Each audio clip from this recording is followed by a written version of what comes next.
네, 뉴스를 만나답니다. 사다리 걷어차기, 나쁜 사마리아인들, 그들이 말하지 않는 23가지. 한국인 경제학자 가운데 국내와 외국에서 모두 베스트셀러 작가로 주목을 받는 사람은 아마 이분이 사실상 유일하지 않을까, 그런 생각도 듭니다. 10년 만에 신간을 냈다고 하는군요. 장하준 교수를 오늘 뉴스를 만나다에서 만나보겠습니다. 어서 오십시오. 예, 안녕하십니까. 예. 그 며칠 전에 입국하셨다고 예, 들었습니다. 10년 만에 새 책을 내셨는데, 예. 제목이 그 장하준의 경제학 레시피라고 예, 돼 있어요. 좀 특이한데 제가 읽어봤는데 음식 이야기를 하면서 예. 경제 얘기로 이렇게 넘어가는 서술 방식이 눈에 띄더라고요. 예, 그 경제학이 저는 모든 시민이 경제학을 알아야 민주주의가 제대로 돌아간다고 생각하는 사람인데 예, 경제 얘기가 딱딱하고 재미가 없으니까 다들 공부를 안 하시려 그래요. 그래서 제가 이 음식 얘기로 미끼를 던진 겁니다. 그래서 당근이 처음에는 오렌지색이 아니라 하얀색이었다는데 뭐 옛날에 페루라는 나라는 19세기에 멸치 때문에 부자가 됐다는데 뭐 이런 얘기를 던지면서 예. 그걸로 사람들의 흥미를 끌어서 그다음에 이제 경제학 얘기로 들어가는 좀 묘한 책이죠.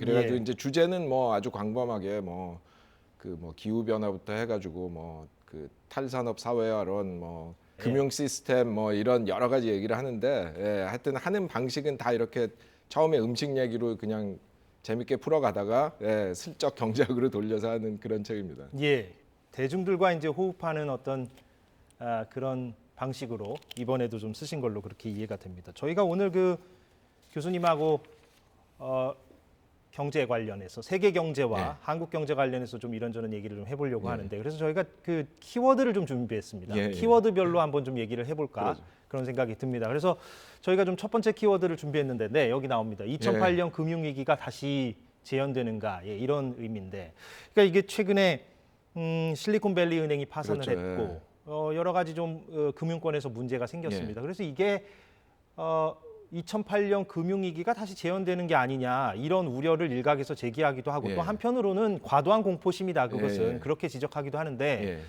교수님께서 보시기엔 좀 어떻습니까? 글쎄 이게 2008년 금융위기의 재현이라기보다도 그게 제대로 마무리가 안 돼서 일어난 일이라고 저는 보는데요.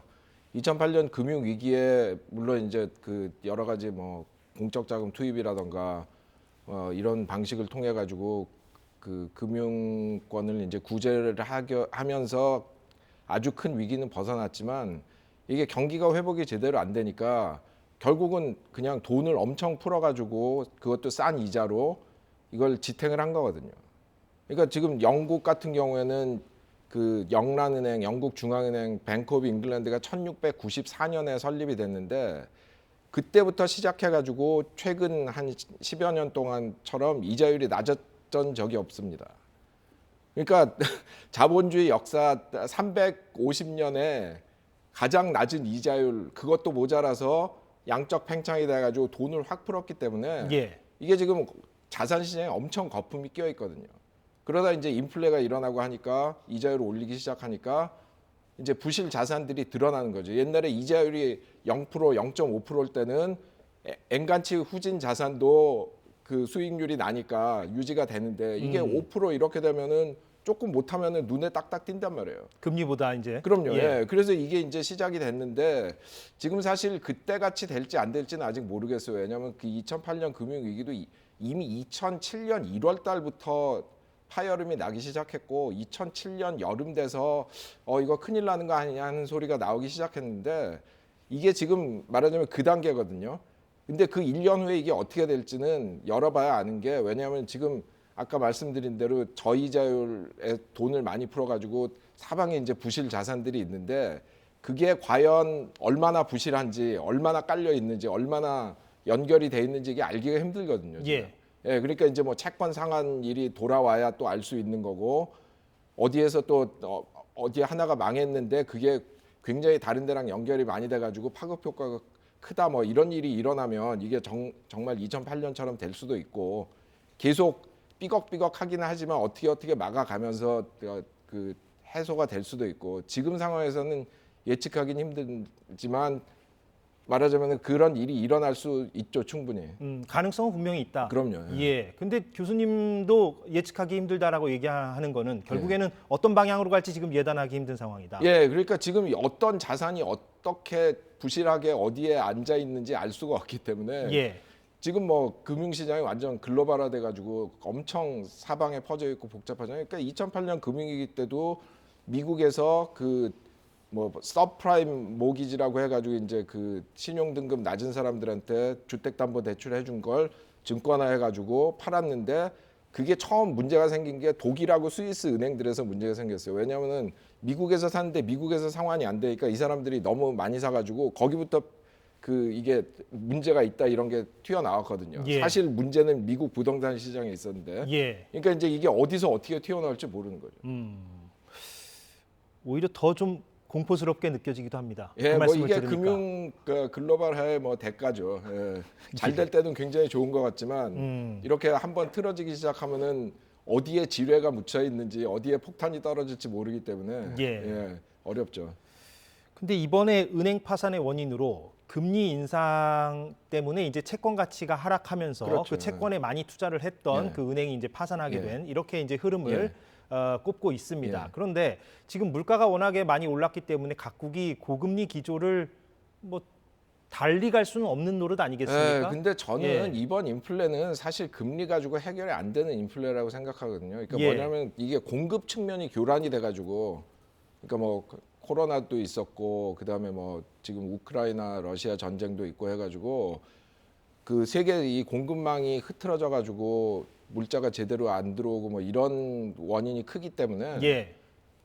이걸 뭐 돈만 쥔다고 그 해결될 수 있는 인플레가 아니거든요. 그래서 금리를 올리게 되면은 지금 금융 위기가 더 악화될 수 있는 그 상황이기 때문에 어차피 금리로 해결될 인플레가 아니기 때문에 금리 조이는 거는 좀 더 조심해야 된다고 생각해요. 저는. 그게 궁극적 대안이 될 수가 없는 상황이다. 예, 지금. 왜냐하면 정말 돈이 많이 풀려서 인플레가 난다 이러면 돈줄을 죄면 그거는 풀리게 돼 있거든요. 근데 예. 이건 그게 아니라 돈이 있는데 물건이 공급이 안 돼서 생기는 인플레이기 때문에 돈 이자율을 올리고 돈줄 잰다고 해결되는 인플레가 아니거든요. 예. 물론 그런 원인이 그런 인플레도 돈줄을 죄면 경제가 침체가 되니까 인플레가 떨어지긴 하겠죠. 그렇지만 그거는 근본적인 해결이 아니죠. 예.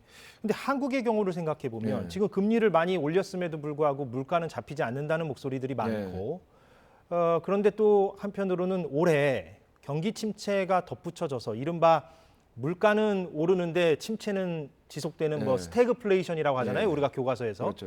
그게 올해 뭐 찾아올 수도 있다. 이런 비관적인 전망도 나오는데 어떻게 한국 경제는 전망하십니까? 글쎄요. 근데 뭐 지금 한국 경제는 사실 인플레가 다른 나라들에 비해서는 그렇게 높은 편이 아니고 이자율도 그것 때문에 다른 나라만큼 올리지는 않아도 되는 상황이었는데 그래서 상대적으로 이제 뭐 좋은 위치에 있기는 한데 문제는 이게 뭐 워낙 그 개방화된 경제이다 보니까 뭐 그 이제 뭐 다른 나라에서 뭐 일이 터지면은 그게 우리한테 바로 이제 돌아오는 거죠. 그래서 뭐 지금 국제 경제 상황이 어떻게 되냐에 따라 그 대처를 해나가야지. 지금 뭐 우리 지표들만 갖고 얘기할 수도 없는 거고 우리나라에서 어떤 정책을 한다고 그거 가지고 해결되는 것도 아니고 특히 금융시장 같은 거는 뭐 미국 연준이가 어떻게 행동하냐, 뭐 유럽 중앙은행이 어떻게 행동하냐에 따라 완전히 바뀌기 때문에 예. 우리나라 같이 상대적으로 작은 나라에서 뭐 국리해봤자 그러니까 그거는 뭐 저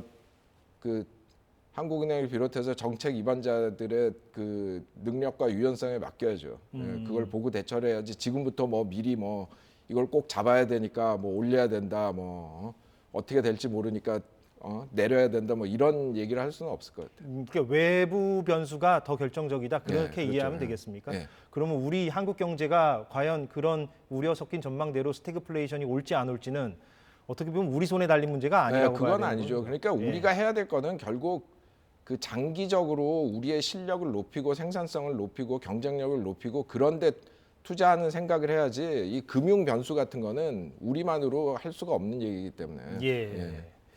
알겠습니다. 예, 그러면 두 번째 키워드를 이어서 보겠는데요. 예, 미국은 왜 그럴까? 예, 저희가 이렇게 좀 뽑아봤습니다. 자유무역과 자유시장 경제를 그토록 강조해온 미국이 예. 최근의 행보를 보면 좀 어떻게 보면은 좀 반대 방향으로 가고 있지 않느냐 그렇죠. 예. 이렇게 좀 얘기할 수도 예. 있을 것 같아요. 뭐 얘기를 해보자면 보호무역 강화, 예. WTO의 어떤 약화, 중국에 대한 견제, 또 블록화 강화, 뭐 그렇죠. 이런 예. 것들이라고 이제 설명할 수가 예. 있을 것 같은데 교수님이 보시기엔 그러면 지금 어떤 미국 경제, 세계 경제가 조금 중요한 전환점을 맞았다고 보십니까? 아니면은 미국이 예전처럼 그런 자유무역, 자유시장 경제로 언젠가는 좀 회귀할 것이다 이렇게 보십니까? 근데 미국이 원래 어떤 나라냐면요, 굉장히 자기 국익을 따지는 실용주의적인 나라예요. 그러니까 맨 처음에 건국했을 때 영국에서 독립했잖아요. 그때는 자기네가 영국에 비해서 훨씬 뒤처져 있으니까 그때 초대 재무장관 알렉산더 해밀턴이 소위 유치산업 보호론, 우리나라도 그걸 써가지고 경제 발전을 한 거고, 유치산업 보호론을 만들어서 약한 나라는 산업을 보호해야 나중에 커서 경쟁을 할 수가 있다 이렇게 해가지고 20세기 초까지 미국이 세계에서 제일 그 보호무역을 세게 한 나라고요. 예.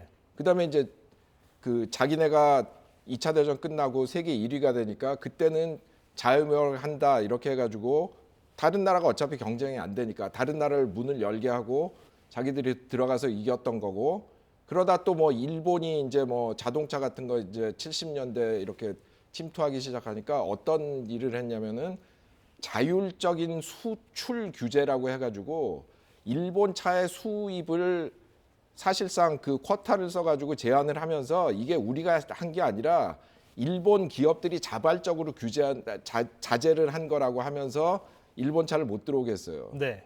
그리고 2차 대전 내내, 2차 대전 이후에 내내 다른 나라한테는 자유무역하고 산업정책 하지 말라고 하면서 자기들은 세계에서 제일 심한 산업정책을 했습니다. 다만 그걸 산업정책이라 안 불렀죠. 뭐냐면은 국방연구.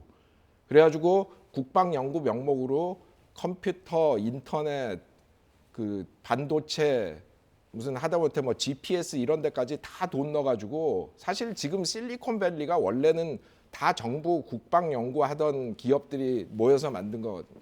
제가 우스갯소리로 가끔 하는 말이 미국의 가장 큰 산업 정책은 자기네가 산업 정책 안 하는 거라고 우기는 거. 그러면 다른 나라들이 쟤들도 안 해, 그럼 우리도 안 해야겠네 이렇게 해가지고 다른 나라 자진해서 무장 해제하게 하고 자기네들은 필요한 거에 기술 지원해가지고 경쟁력 높이고. 그러니까 미국이 지난 한 10년, 20년만 이렇게 보면 굉장히 표변한 것 같지만 미국이란 나라의 250년 역사를 보면 유별난 게 아니다. 유별난 게 아니에요. 예. 이 나라는 자기 국익에 제일 좋은 걸 항상 하는 나라이기 때문에. 그럼 앞으로 이 기조가 그러면 이 변화된 기조가 좀 계속 유지될 거라고 저는 보십니까? 그렇게 생각합니다. 그러다가 이제 향후에 또 먼 훗날에 그렇죠. 어떻게 될지 모르는 뭐가 거지만 어떻게 또 바뀔지 모르니까. 예. 그러니까 지금 이제 가장 그 미국이 신경 쓰는 거는 뭐 그 중국의 부상인데 그걸 막기 위해서 무슨 뭐 그 반도체를 개발을 더 하고 뭐 중국한테 고급 반도체 안 팔고 뭐 이제 이런 식으로 하는데, 그런 데서는 또 그렇게 하고 또 자기네가 필요한 데서는 또 자유무역 얘기해요. 그러니까 이 미국은 이렇게 이데올로기로 움직이는 나라가 아니라 굉장히 그 실용주의적으로. 미국의 그 제일 주요한 철학의 흐름이 실용주의 철학이잖아요. 그런 나라거든요. 예. 근데 수출 중심으로 경제 성장을 해온 한국 입장에서는 이렇게 미국의 기조가 바뀌면 어떻게 보십니까? 좀 불리해지는 거 아닙니까?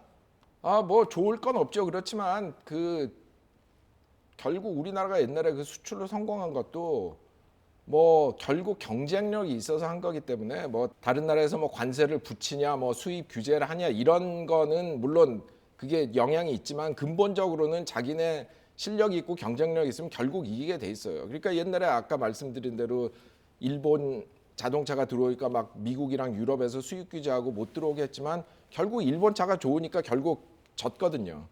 한국 그 수출을 하는 입장에서도 단기적으로는 그런 것들이 뭐 부담이 되지만 결국은 이길 수 있는 방법은 실력과 그 가격, 질 그런 걸로 이겨야 되기 때문에 뭐 이게 뭐 그렇게 그 큰 대세에 저는 지장을 줄 거라고 생각하지 않습니다. 이게 도리어 이런 걸 핑계로 해가지고 미국이 이래가지고 우리는 뭐 못하겠다 뭐 이런 얘기하면 안 되죠.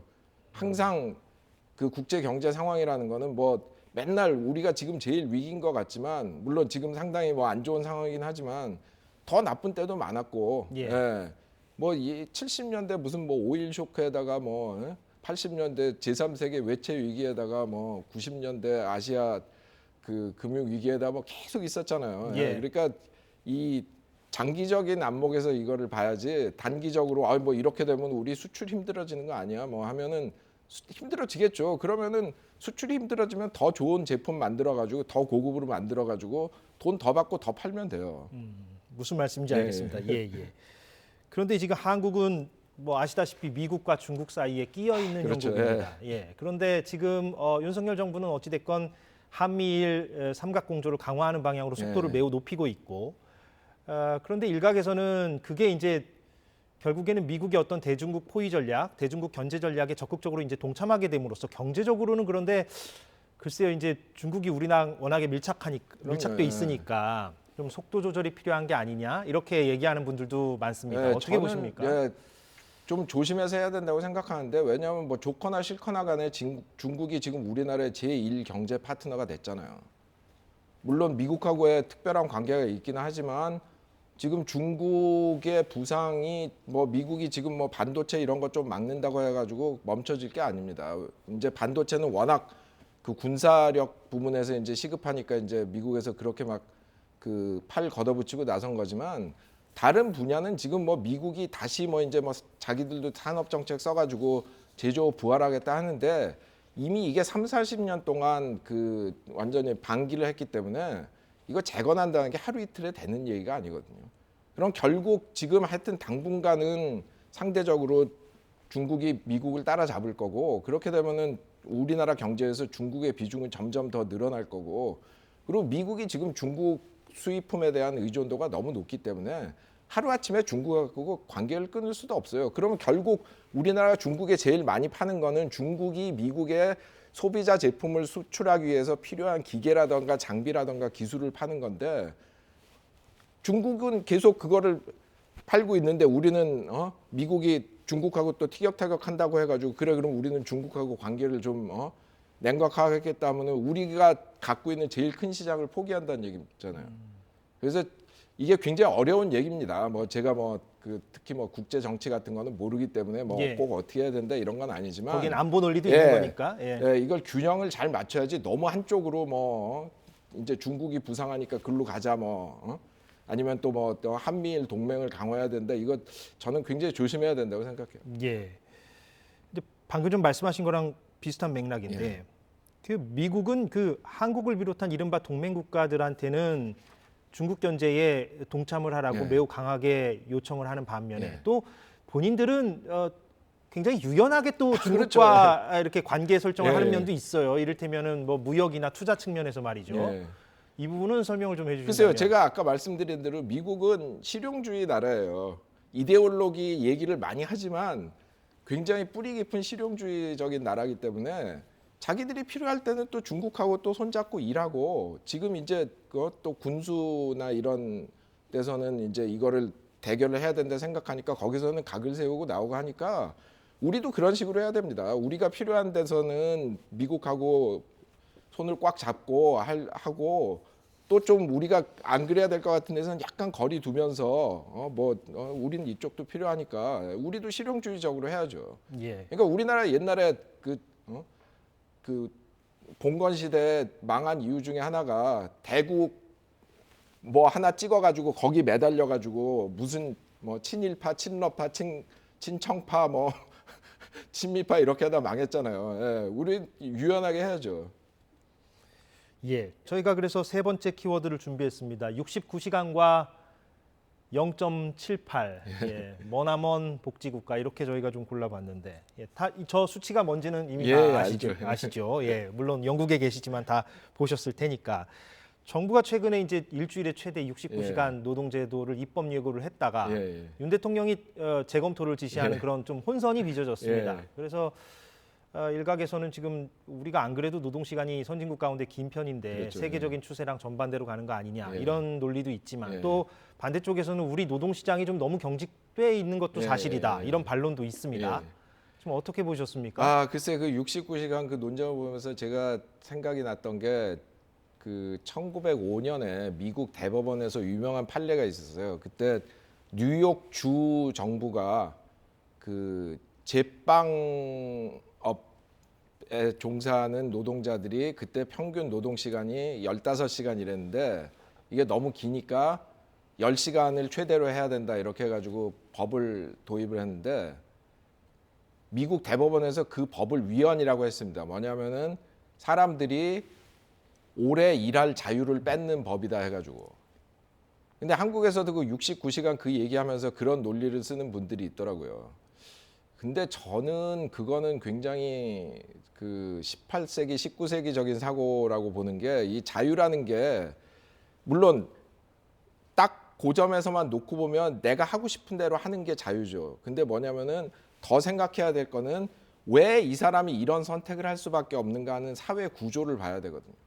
그러니까 정말로 독극물을 다루는 공장에 가서 일을 하겠다는 사람이 있다면 이 사람이 제대로 알고 하는 건지 정말로 밥 굶게 생겨가지고 여기라도 가서 일을 해야 되기 때문에 하는 건지 그거를 봐야 되는 거거든요. 그러니까 뭐 어떤 비유를 할 수 있냐면은 강도가 와가지고 총을 들이대고 너한테 선택을 줄게. 네 맘대로 골라.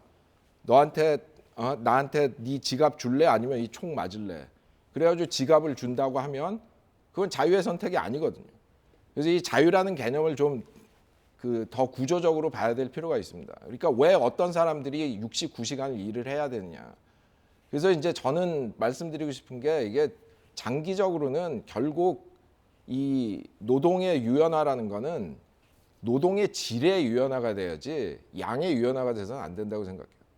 양의 유연화는 후진국 때 하는 거고 노동의 질의 유연화라는 건 뭐냐면은 한 사람이 여러 가지 기술을 가지고 여러 일을 같은 기업에서도 할 수 있고 예를 들어 노동자가 해고가 되면 재교육 받아가지고 더 좋은 기술 배워서 새로운 직장에 그 취직할 수도 있고 이런 그 더 질 좋은 노동으로 가는 유연화가 저는 필요하다고 생각하거든요. 예. 그걸 제일 잘하는 나라들이 어디냐면 스웨덴, 핀란드, 덴마크 이런 북부 나라들인데 예. 이 나라 노동자들은 물론 좋아하지는 않지만 해고를 두려워하지 않습니다. 왜냐하면 해고를 당해도 기존에 받던 월급의 60%, 65% 받고 2년 동안 정부에서 보조해서 재교육 시켜주고 취업 알선해주고 하기 때문에 이 나라들은 기술 반대를 그러니까 신기술 도입을 반대를 안 해요. 네. 반대로 이게 한번 해고되면은 밥 먹고 살기도 힘든 한국이나 미국 같은 데는 조금이라도 조직력이 있는 노조가 있는 노동자들은 신기술 도입을 반대를 합니다.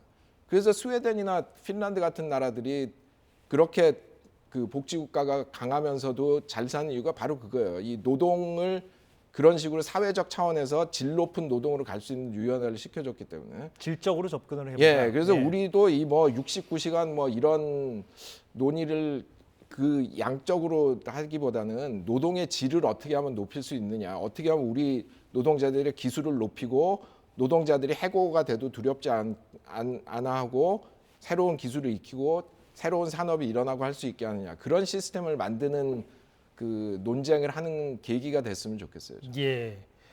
그런데 결국에는 방금 좀 말씀하신 그런 북유럽과 같은 그런 노동의 질적 측면에서의 어떤 개선 이런 게 되려면 결국에는 그 복지국가와도 긴밀히 연관되는 것 그렇죠. 같습니다. 예. 예전부터 교수님께서는 복지국가 체제를 매우 강조해 오셨고 그런데 한국은 여전히 뭐 노인 빈곤이나 자살률이나 아까 본 그 0.78의 출산율이나 여러 가지 문제가 심각합니다. 뭐 어떻게 질적 전환이 좀 있어야 될까요? 가령 증세 없는 복지는 허구다 이런 말도 뭐 정신이 한 바가 아니 있는데. 저도 그런 말 합니다. 증세 없는 복지는 허구인데 근데 이제 결국엔 그럼 전환점이 좀 필요한데. 이거를 사고의 전환이 필요하다고 생각해요. 저는 뭐냐면은 이 세금을 올리는 걸 반대하는 분들이 생각할 때 세금을 올리는 거 반대하는 분들이 얘기할 때 이게 뭔가 오해를 하고 계시는 게 뭐냐면 세금이라는 걸 갖다가 그냥 어디 땅에 묻어버리는 걸로 생각합니다.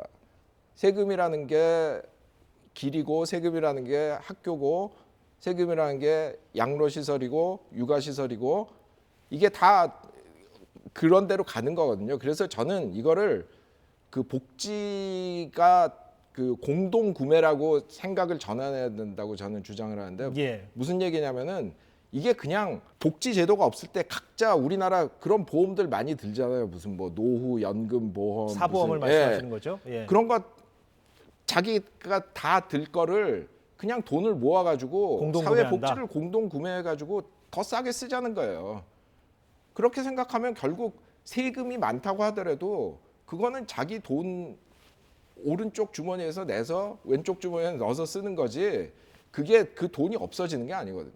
그런데 이제 그러려면 세금에 대한 어떤 인식 전환이 필요한데 네, 그렇죠. 한국은 종부세 논란에서 볼 수 있듯이 워낙에 그 세금에 대한 거부 정서랄까요? 네. 이런 게 높아서 네, 그러니까 이게 이제- 한 네. 번에 그렇게 북유럽처럼 이렇게 갈 아이, 수 있을 그래, 것 같지는 않고 그거는 안 예. 되죠. 왜냐하면 지금 우리나라 복지 지출이 그 GDP 대비해서 뭐 10%, 11% 이런데 이제 OECD에서 멕시코 다음으로 낮은 좀 창피한 나라인데 뭐 북유럽 나라들은 뭐 한 25%에서 뭐 30% 넘게 쓰는 나라들도 있고 그러니까 거기까지 하루에 갈 수는 없어요. 그거를 서서히 올려야 되고 그렇게 올리면서 이 복지제도가 실행이 되면 아, 이 복지를 이렇게 하면 이런 도움이 되는구나. 사람들이 복지 체험을 또 해야 효능감을 예, 느껴야 된다. 그 예. 세금을 내고 그리고 정부가 또 돈 잘 쓰는 거를 보여줘야 사람들이 세금에 대해서 신뢰를 하고 덴마크 같은 나라는 세금이 국민 소득의 55%, 60% 이렇게 되거든요. 그래도 여론조사에 보면은 90% 가까이가 지금 내는 세금 수준에 만족한다 이렇게 나와요. 예. 왜냐하면 그 나라들은 자기가 돈 내는 만큼 질 좋은 그 복지 서비스를 받기 때문에 뭐 낼만 하다는 거고요. 네. 예, 그게 그런 서비스가 좋지 않은 나라는 조금만 받아가도 싫은 거죠. 예.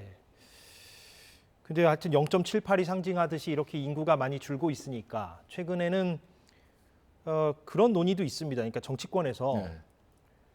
최저임금보다 더 적게 줄 수 있는 외국인 노동자들을 받아들여서 가사도우미로 쓰는 법안. 네. 예, 그게 이제 발의가 됐는데 물론 논란도 있었습니다. 예. 이게 뭐 심하게 얘기하면 뭐 외국인 노동노예 같은 게 아니냐. 그렇죠. 예, 그런 비판도 있었습니다. 이거 유럽에서 이제 오래 생활하셨으니까 예.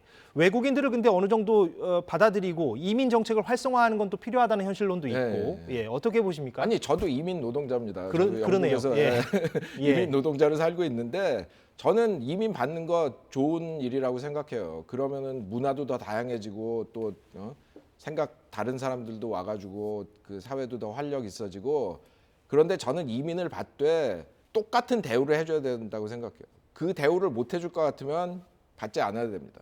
특히 이민 노동자는 더 싼 임금을 줄 수 있는 뭐 이런 식으로 2등 시민을 만들어 버리면은 이거는 그 단기적으로는 그 해결책이 될지 모르지만 장기적으로는 더 나쁜 거예요. 왜냐하면 결국 또 이제 이게 양과 질의 얘기가 나오는데 질 높은 노동력이 부족하면 이거를 다른 방법으로 예를 들어 뭐 가전 제품을 더 싸게 만든다던가 정말로 무슨 로봇을 만든다던가 이런 식으로 전향적으로 해결할 생각을 해야지. 그러면 일단 싼 사람들 데려오면 예, 그 사람들 있다가 한국에 오래 살면 또 그 사람들도 임금 올라가거든요.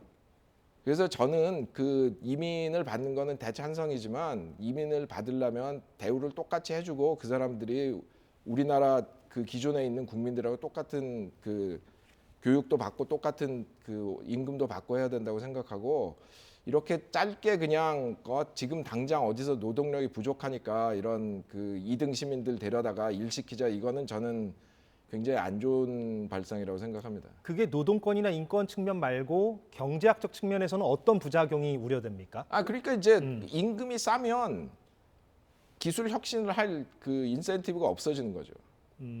그러니까 지금 이제 요즘 뭐 그 자동화가 돼가지고 일자리가 없어진다 뭐 이런 얘기가 많이 나오는데 저는 뭐 그렇게 된다고 생각하지 않지만 저 책에서도 이제 그 얘기를 잠깐 썼는데 예를 들어 독일 아디다스에서 운동화를 처음부터 끝까지 기계로 만드는 기계를 만들었어요. 그래가지고 이제 뭐 그 운동화가 이제 공임이 많이 드니까 후진국의 운동화 산업 다 없어질 거다. 이제 다 뭐 선진국으로 와서 할 거다 하는데 조용히 한 2년 만에 접었어요. 왜냐하면 후진국의 임금이 너무 싸거든요. 이 기계가 수지가 안 맞는 거예요. 후진국의 임금이 싼 게 좋은 게 아니죠. 가난해서 임금이 싼 건데. 예. 예. 그러니까 그런 나라가 그런 나라 입장에서는 그런 나라가 있으니까 기술 혁신이 그렇죠. 오히려 안 된다. 그 예. 기술 혁신이 안 되는 거죠. 예. 그런데 이 법안을 추진하는 사람들은 예를 들면 그 0.78이라는 출산율이 워낙에 낮기 때문에 외국인 노동자라도 이렇게 싸게 가사도우미로 써야만 여성들이 더 많이 출산할 수 있지 않느냐라는 문제 의식인 것 같기는 합니다. 아, 예. 근데 그 출산율을 높이고 싶으면은 우선 여성들에 대한 그 직장에서 대우를 제대로 해줘야 되고, 왜냐면은 뭐 그건 애 낳고 뭐 이러면서 육아하고 그러면서 불리함을 너무 많이 받잖아요.